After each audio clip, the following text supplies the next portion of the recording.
আসসালামু আলাইকুম বন্ধুরা। আমি এই পেঁপে গাছগুলা বীজ থেকে উঠাইছি। তো এগুলো এখন আমি গিয়া বুনবো এবং আপনাদের সাথে শেয়ার করব। তা বুনবো কয়টা আজকে দেখি। একটা, বিসমিল্লাহ। তো গোড়া মোটা মোটা দেখে নিই। দুই, দুই, তিন, তিন, চারটা। চারটা বুনবো, আপনাদের সাথে শেয়ার করব। চলেন দেখাই। এবং এই পেঁপে গাছগুলা যদি আসো বাবা বেরোবো।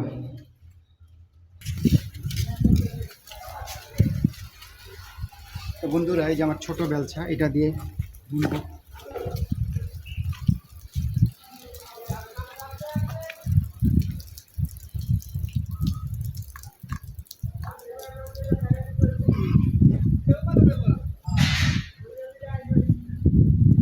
তো বন্ধুরা, চারটা গাছ বুনবো। হ্যাঁ, আমি বুনছি এই জায়গায়।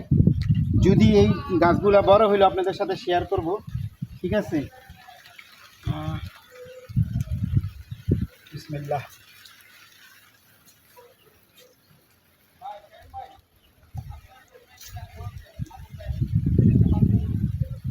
দুইটা করে বুনবো, কারণ দুইটা করে গাছ বুনে এক জায়গায়।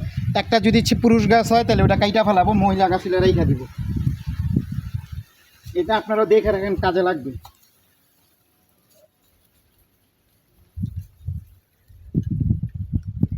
আর এই গাছগুলো যেইভাবে নেবেন, জাস্ট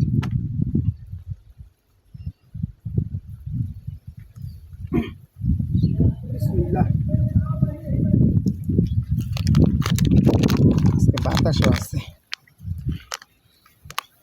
একটা, আর এটা নিতেছি। বিসমিল্লাহ।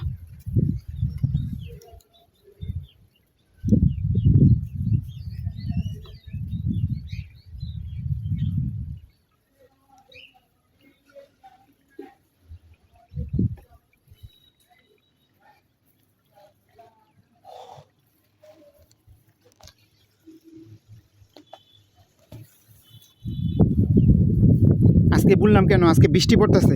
তো বৃষ্টি পড়লে গাছগুলো তাজা থাকবে, মরবে না সহজে। এই লাইনে বুঝা দিই।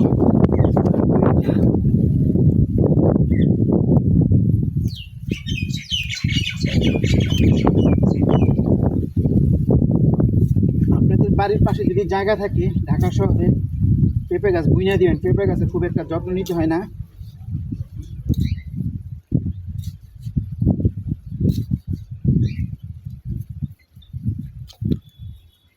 এই যে এইভাবে নিয়ে এইভাবে তবে টোকা দিলেই হবে।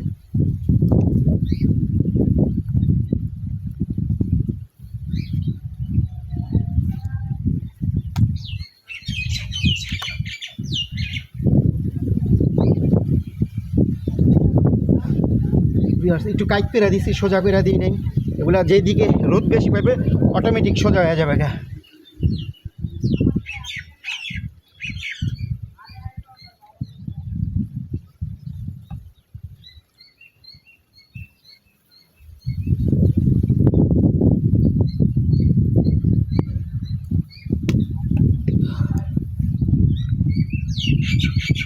দুইটা বললাম, দেখি যেইটা টিকবে সেটা রাইখে দিব। পুরুষ গাছ হইলে ওগুলা কাইটা ফেলাবো। এই যে আমি বুনছি গত বছর, এগুলা গত বছর বুনছি। এই যে দেখেন, মাশাআল্লাহ অনেক পেঁপে হয়েছে। তো খুইলে আর দেখাবো না, অনেক পেঁপে হয়েছে এটাতে। এটা আমি গত বছর বুনছিলাম। আর এরকম গাছের ঠাই যদি মরা অবস্থায় থাকে, গাছের নিচে রাখবেন না। বা দেখেন যদি মরা যায়, ছিঁড়া দূরে ফেলাই দিবেন, গাছের থেকে দূরে ফেলাই দিবেন। এই যে আরেকটা আছে, ফেলাইতেছি। এইটাও ফেলাই দিব, এইটাও ফেলাই দিব। যেগুলো মরা গেছে এগুলো ফেলাই দিলে গাছ রুষ্টপুষ্ট থাকে, নাহলে গাছের শক্তি অনেকটা কমে যায়। তা আপনাদের সাথে আসলে এইটাই শেয়ার করলাম। তো আজকে এই পর্যন্তই। আল্লাহ হাফিজ।